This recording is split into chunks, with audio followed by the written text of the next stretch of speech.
ડેડિયાપાડા તાલુકાના ડુમખલ ગામની દીકરીઓ વિશે સોશિયલ મીડિયામાં પોસ્ટ કરનારાઓ સામે કાર્યવાહી કરવામાં નહીં આવતા ગુરુવારે સ્થાનિકોએ ડેડિયાપાડા પોલીસ સ્ટેશનનો ઘેરાવો કર્યો હતો। ડેડિયાપાડા તાલુકાના ડુમખલ ગામની દીકરીઓ વિશે સોશિયલ મીડિયામાં પોસ્ટ કરનારાઓ સામે કાર્યવાહી કરવામાં નહીં આવતા ગુરુવારે સ્થાનિકોએ ડેડિયાપાડા પોલીસ સ્ટેશનનો ઘેરાવો કર્યો। પરિસ્થિતિ મળશે તે પહેલા ડીવાયએસપી સહિત જિલ્લાભરનો પોલીસ કાફલો ખડકી દેવાયો। ડીવાયએસપીએ ગામ લોકોને આપેલી અરજી સંદર્ભમાં ચાલી રહેલી કામગીરી વિશે માહિતી આપી। જવાબદારો સામે ઝડપથી એફઆઈઆર નોંધી કાર્યવાહીની ખાતરી આપતા મામલો ઠાળે પડ્યો। ગામ લોકોના જણાવ્યા અનુસાર કેટલાક લોકોએ સોશિયલ મીડિયામાં એવી વાંધાજનક પોસ્ટ કરી હતી જેમાં એવું લખ્યું હતું કે ડુમખલમાં એક પોપટને ડૂબકી લગાવવાની 60 લાખ કિંમત ચૂકવવી પડી, જલ્દી એ પોપટને પાંજરે પૂરવામાં આવશે। આ પોસ્ટ બાદ ડુમખલના રહીશોએ પોલીસ સ્ટેશનમાં અરજી આપી હતી। આ પોસ્ટના લીધે ગામની દીકરીઓ બદનામ થઈ રહી છે અને તેમના ભવિષ્ય સામે સવાલ ઊભા થયા છે। દીકરીઓની લગ્નની વાત આવશે ત્યારે આ સવાલ ઊભા થશે। જો દિન 2 માં કામના આરોપીઓ ઉપર કાયદેસરની કાર્યવાહી નહીં કરવામાં આવે તો ગુરુવારે સ્થાનિકોએ પોલીસ સ્ટેશનનો ઘેરાવો કર્યો હતો। વિડીયો જર્નાલિસ્ટ સજન વસાવા સાથે સત્યા ટીવી ન્યૂઝ ડેડિયાપાડા છે। આવી રીતના હલકી રાજનીતિની અંદર મહિલાને સામેલ ના કરવું જોઈએ। આ બહુ ગંભીર બાબત છે।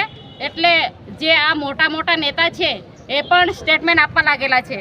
તો જે કાલે કે પરમ દિવસે મનસુખભાઈનું અમે સ્ટેટમેન્ટ જોયું હતું, એમને બી અમે કહેવા માંગીએ છીએ કે તમે તમારા ઘરમાં બી મા બેન હશે, બધાના ઘરમાં મા બેન છે, બેટી છે, તો તમે ખુલ્લામાં આવીને આ ખુલાસો કરો કે કોણે 60 લાખ રૂપિયા આપ્યો અને કોણ લેવાવાળું કોણ છે ને આપવાવાળું કોણ છે, એને લાવીને અહીંયા ખુલ્લામાં ભાઈ ખુલાસો કરો।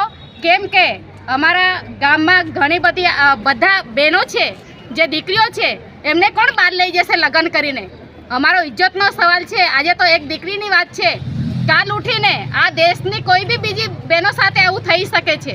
એટલે આવું ન થવું જોઈએ। પોસ્ટમાં એવું હતું કે એક 60 લાખ રૂપિયા મહિલાને આપવામાં આવેલા છે અને જે કંઈ બહુ ખરાબ સૂત્રો એ લોકો લખેલું કે જે પ્રેગ્નન્સી કરેલી અને 60 લાખ રૂપિયા આપીને પતાવી દેવામાં આવેલું છે અને કંઈ હા બસ એવું હતું। એટલે પછી એના માટે આ બધું વિવાદ ચાલી રહ્યો છે।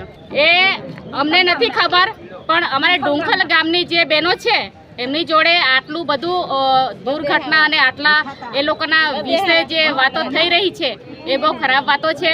જેમ કે રાજ કરીને કોઈ છે આઈડી અને કંઈ પ્રફુલ છે, એમને પોસ્ટ કરેલી છે કે ડુમખલ ગામની કોઈ બેન છે, એમને પ્રેગ્નન્સી કરેલી છે અને પછી 60 લાખ રૂપિયા આપીને પતાવવામાં આવેલું છે। તો અમારે એ જ કહેવાનું છે કે એનો ખુલાસો જોઈએ છે અમને। તમે બહારના રહેવાસી છો, અમારા ગામડાઓને દીકરીઓને આવી રીતના બદનામ ન કરો। તમારા ઘરમાં બી મા બેન છે। આજે અમારી એ જ માંગણી છે કે જ્યાં સુધી એ લોકો પાસે એફઆઈઆર ન થાય ત્યાં સુધી અમે અહીંયાથી જવાના નથી। અમે ધારણા પર જ બેસવાના છે, ચાહે પછી કેટલા બી દિવસ થઈ જાય। પોલીસ જ્યાં સુધી કાર્યવાહી ના કરે ત્યાં સુધી અમે અહીંયા જ બેસવાના છે। ડેડિયાપાડા પોલીસ સ્ટેશન વિસ્તારના તમામ તાલુકાઓમાં કાયદો વ્યવસ્થાની પરિસ્થિતિ જળવાઈ રહે, સામાજિક સમરસતા રહે એ માટે પોલીસ હંમેશા પ્રયત્નશીલ છે।